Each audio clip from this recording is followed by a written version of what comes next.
everyone, welcome to School of Scarlett. I'm so happy to have you here today. Today we're going to be talking about Christ consciousness. This is an important topic, so stick along here with me today. Take your notebook out if you need to take notes. This is going to be a very, very impactful topic here. So many of you have heard of the term Christ consciousness. It's a quite new term. I hadn't really heard of it until I walked into, believe it or not, just like a little shop at a beach place. Somebody in there, I think she might have been like a healer of some kind, was working on someone with something, like some oil, and she was talking to them about Christ consciousness. Now I was just shopping around the store, not really like paying a lot of attention, but when she mentioned Christ consciousness, I thought, what the heck is that? So I started to listen, and what she was describing was the non-dual realization that I had. So anyhow, I went home and I looked up what is Christ consciousness. And I just watched a few things. I read a few articles and that sort of thing. I even asked my pastor about it. I've done different things around that. So come to find out, Christ consciousness is another term for bliss or realizing the true nature of reality. So it's another term for bliss. But because so many people have connected to Jesus Christ when he was here on earth and the message and teachings that he left, many people have created this term Christ consciousness. Now, Christ consciousness is truly bliss. It's heaven on earth. It's what Jesus described as the kingdom. So it's truly bliss. It's just a different term for that. Now, there are many different terms for things. There are actually many different ways of explaining things. There's many different religions. And within those religions, sometimes we find the recurring theme of certain stories, certain themes, certain symbols. And those, as they recur in different religions and in history and all of that, we find them to be occurring within the psyche of our being. It's truth of the illusion. So stay with me here. It may sound a little complicated, but I'm going to simplify it here for you in just a moment. So when we are in that, when we are abiding in our Christ consciousness, we're stepping outside of the illusion. Okay, so when we're in the illusion, we're seeing all of these things. I recently had some commenters on my channel commenting that there's a battle, there's a war, there's all of these things. Yeah, I'm trying to convey the message that the fight's been won. There's no battle here. And how is that so? So I'm going to be sharing with you how the battle's been won, how the Bible states these things, and why the church isn't even sharing this information. One of the things that I think really confuses people is Christ consciousness, is a lot of the things that are in the Bible. And it's hard to read it when you don't have ears to hear. And so throughout the Bible, you'll see in the red text, that's the things that Jesus said. He oftentimes states about having ears to hear, because not everyone will be tuned in, almost like a radio station, to that frequency. They will not be tuned in. And if they're not tuned in, they will completely misconstrue the message and they will not understand it. But when you have the ears to hear, you can pick up a Bible and literally read it and it resonate completely. Otherwise, it can be very, very confusing. So because it is so confusing, so many people have, done different things with the Bible. They've, created different versions of the Bible, just different ways of saying things. We got our different versions, the King James version, the new version, or whatever, the Passion version. There's just many that keep coming out. And they keep changing them so that people can relate to them more, because they're having trouble relating to it. Now, that's okay to some extent, but we have to realize that the Bible is not literal. So I'm going to be bringing forth here some text from books that have actually been rejected from the Bible. So I actually went to university for theology, and so I have a degree in that. Now, one of the first things that happened when I went into this course to university for this, they asked us, do we believe in the Bible literally or not literally? Everybody went around the room kind of discussing what their religious backgrounds were, just different things. There was all kinds. Now, he said, forget all that. Do you believe that the Bible is literal or not literal? We were in a Christian course at that time. And, some people said not literal, some said literal. And he said, the Bible is not literal. He said, it is a symbolic book. It is a living book that lives within the Christ within you. And I didn't understand that at the time because I really didn't. I didn't understand anything he was saying. So I really didn't know what that meant. All I knew was that some people believe the Bible to be literal. And what I thought that meant was I had a friend, and I still do growing up, that did not believe that the dinosaurs ever existed because they didn't exist in the Bible. Because they didn't exist anywhere in the text of the Bible, she didn't believe that they existed. So the only reason I knew that is like I went to school with her and she oftentimes said dinosaurs do not exist. Now that is another issue with religion, is that they believe the Bible to be literal, which is what this pastor professor was trying to tell us. He says the Bible first, let's start off on the right foot here. The Bible is not a literal book. So don't think that you're going to find something literally in there. That's something. It works with you. It works with the spirit within your being, and each being is very different. Now, I didn't understand that.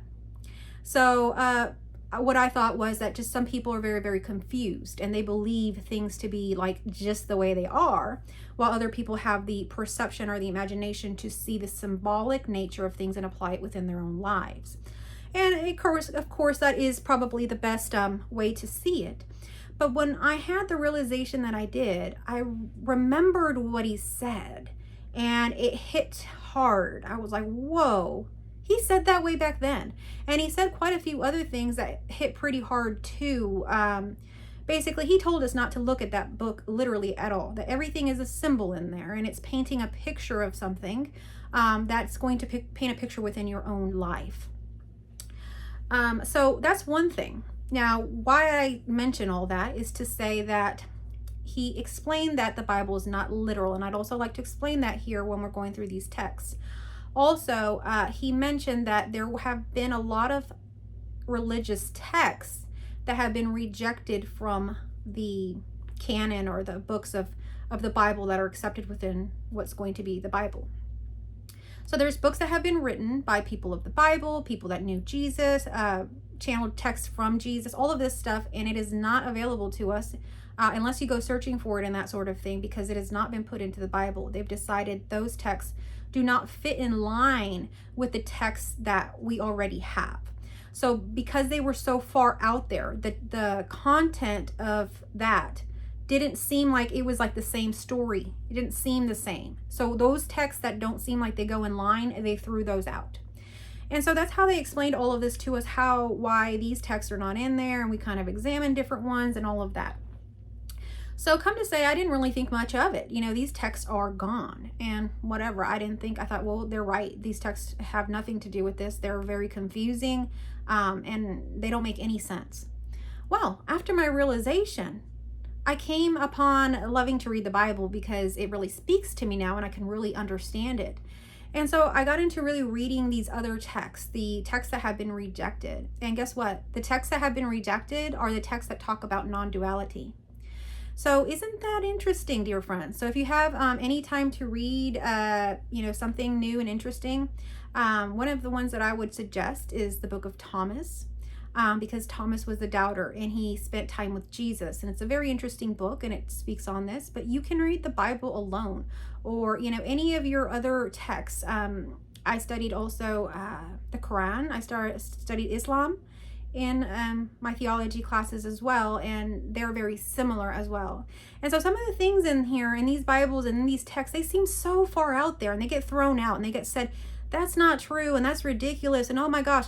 As a matter of fact, people make fun of Muslims and people that believe the Muslim faith for things, and they'll pull out like little quotes and verses and things that are in the Quran and really make fun of them. And so one of the things is that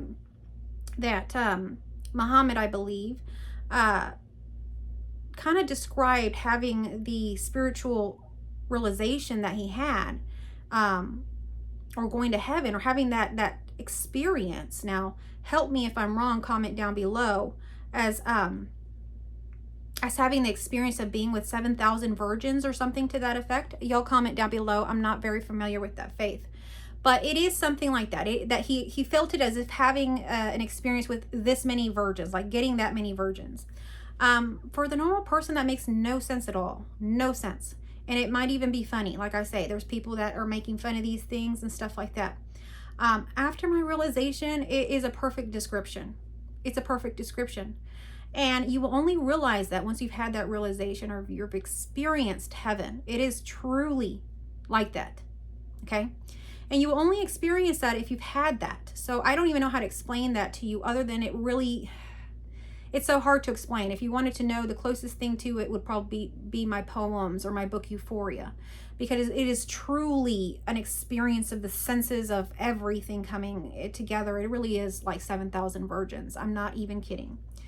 So, people make fun of these things, throw them out, say that this is wrong, that this person was crazy, this or that. But things are very unusual in our world. They're very nuanced. They're not how you think they are. They can be one way and then the other. They can be two ways. They can be three ways.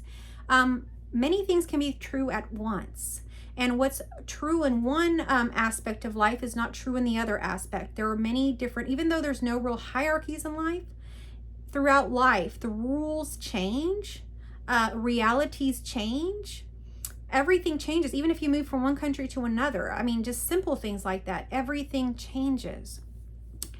So, all that to say that, some of the things I'll be talking about here, this book here, Thomas, is a book that was rejected from the Bible and all of this. So Christ consciousness is something that has always been here, has already even been in our teachings, but no one has been paying attention to it because they've been hiding it. Because if we keep this hidden, then that's how we can keep the churches going. Otherwise, there wouldn't really be a church because Christ consciousness exists within you. Okay, so let's see what I have up here. Now, this is where I'm going to get to the simple stuff. So if you've stuck around this long, this is because you're meant to hear this. You are meant to hear this. So if you stuck this long, here we go. So I wrote up here, God died for you. Now, when I was a young girl, I walked into the first Catholic church that I walked into, and there was, a crucifix, and there was Jesus all bloody and just on the cross and just dying and just looking horrible. Now, that was who I thought was God, and man had done this to him. Does that make any sense? And I'm supposed to be, feeling love, feeling good in this church? No. What did I do as a child? I broke down crying. I was sad. I was scared. I wanted to get out of there. Why? Because that's natural. That's not what the crucifixion was about at all. That image should not even exist up there. So regardless, all of this brings emotion. So if people see that and that evokes something for them, it does something in the beginning for them. But when I'm seeing it now through the eyes that I see it, it's not what you think it is. So truly, the crucifixion is not a crucifixion of a man that was here on earth. Okay, that is not a crucifixion and then rose and all of this. It is not that. So God died for you. How did he die for you? Now, I'm telling you that the self that you think you are, let's say this self, Scarlett Nydia, okay? That is you. So God died for Scarlett Nydia. Okay?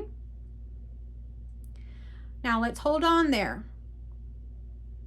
I had a realization, and in this realization, it became very clear to me that there is nothing other than what is happening. There is and isn't things happening. The absolute truth of things is actually only the I am. There is a foundational piece to this before the illusion arises. This illusion is totally illusory. Like everything you see is not real, does not exist. So prior to that, what is it? I am. Okay, if you read the Bible, if you know any religious text, the I am is what? God, right? I am.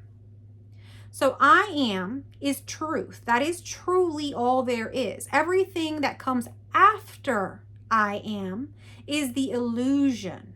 It's all happening together. It's seamless. It's not any different. There's no time, nothing. But the way that we perceive it is this way. So we perceive it that there is the I am. So I am Scarlett Nydia. I am Thomas. I am Jesus. So it's always I am something. But what does the I am have to do in order for, let's say, Jesus to live? The I am has to go. What does the I am have to do for Scarlett Nydia to appear here and be Scarlett Nydia and suffer and go through her whole life and do all her things and learn and teach and do all of these things? What does God have to do to be Scarlett Nydia? God has to forget, has to die to the gnosis, the knowing of who God is. So God technically and literally died for you to appear as this illusion and live this life as a being who is not God, who is limited, who has a story to live, who has different passions, different things that happen throughout every day. For that experience to occur, God died for you. So God didn't die for you because you're a sinner. God didn't die. Jesus didn't come down here to forget who he was, to die for you, for your sins. No, you are not a sinner. You are not a beggar. You are the I am. And God has died for you so that you can be here and now. This is the greatest thing ever, to be here alive. And, many of us don't understand. We suffer. We don't understand life. And we wonder why we're here. But at the end of the day, we know that there is some kind of greatness to this. There is something to this. And there is a reason that we are here. And it is because actually we want to be here. We have chosen to be here. We have literally forgotten that we are God to be here. Do you see how grand that is? Christ consciousness is coming back with the I am and being seamless and having the returning of the gnosis of that. So when you connect with Jesus, whether it is in a church, whether it is anywhere, whether it is in your baby Christian days or in your awakening, or maybe you're a different religion or something, whatever it is, when you're on that path, you are now coming into contact with the Christ consciousness.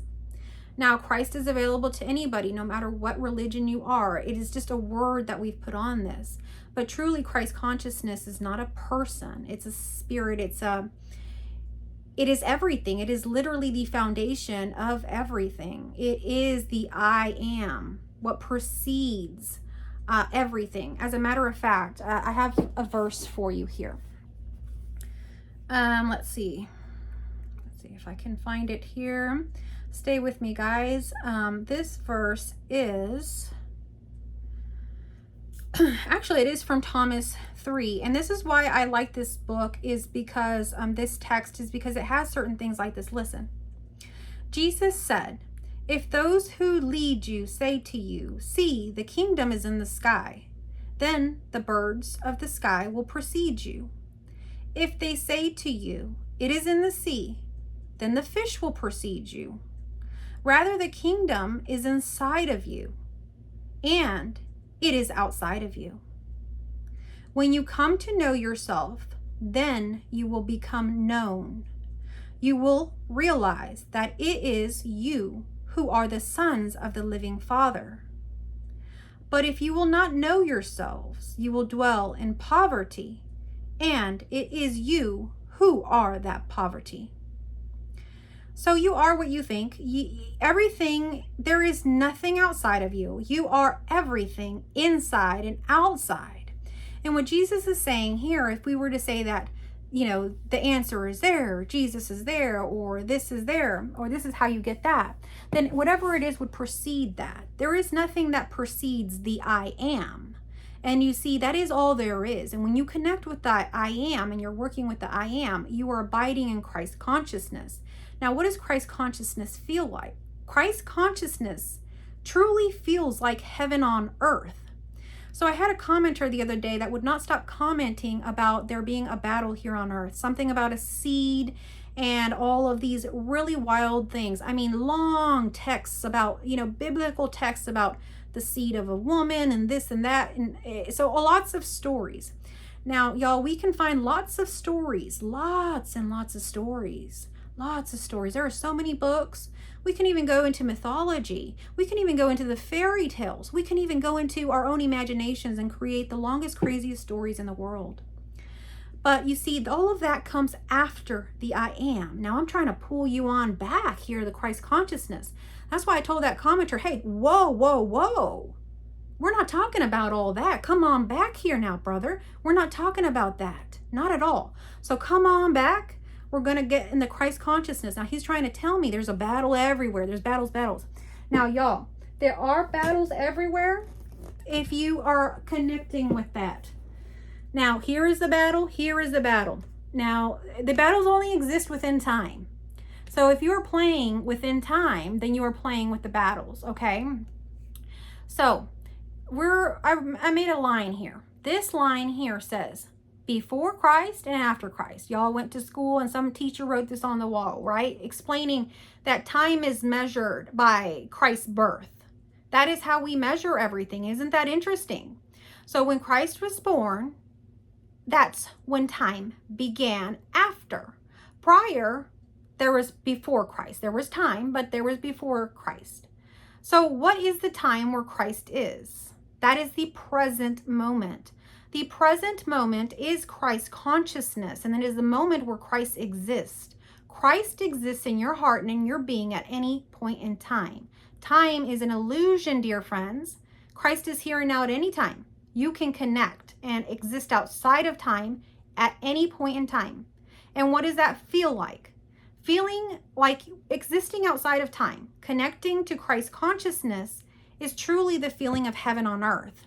And that is everything that I talk about and teach on this channel, because that is the consciousness that I connect with. And it is just a little fancy little term that a lot of people have created, Christ consciousness. But it makes a lot of sense, especially if you are a Christian, because even like I show you how it measures time, how Christ exists outside of time, how Christ is truly just a spirit residing within your own being and working with the word of the Bible. See, for example, this is the Bible. I don't know if any of y'all have ever read the Bible or any of that. It's a very popular book, so I'm assuming that most of you have. Now, the red text is where Jesus speaks. That's mostly what I like to read. I've read the whole Bible, but now when I go back and read the Bible, I connect mostly with the text of Jesus, so I read the red. This book is not a literal book, just like my professor said. This book is a holy book. It works with the Christ consciousness within you. It detects what's going on and it works with it. It is a living book. Okay, and it pulls you on back to the Christ consciousness. So my whole purpose in making the so-called controversial video I did about the poem called Let Me, where all these people said there was a battle in the world or something like that, was really just a pointer to pull you on back to Christ consciousness. And the real true message of that video was to live and let live. It's just a new kind of recreation of that. And that's truly what we're here on earth to do. We're here on earth to live and let live. God has died for you to live. So why aren't you living? Or why are you so worried about what someone else is doing rather than living your own life? So it's time to really abide in the Christ consciousness, come back home, and find out who we are. Because God did die for you. And you're wasting that away, and you're acting like it doesn't matter, and you're getting lost in this story and that battle and this battle, even when people tell you there's no battle. Many of you love the battle, and if you love the battle, then you can play in the battle all you want. This is the game of life. Which game would you like to play today? You see, when God decided to die for you, basically he stepped back and he said, you know, I'm going to put on this costume. I'm going to put on this character costume, this meat suit, and go play for a little while and be in this meat suit. And so that is the game that I will play. And there's nothing wrong in any game or, you know, story that you decide to play in. But you do have the choice, and that's all I'm here to share with you.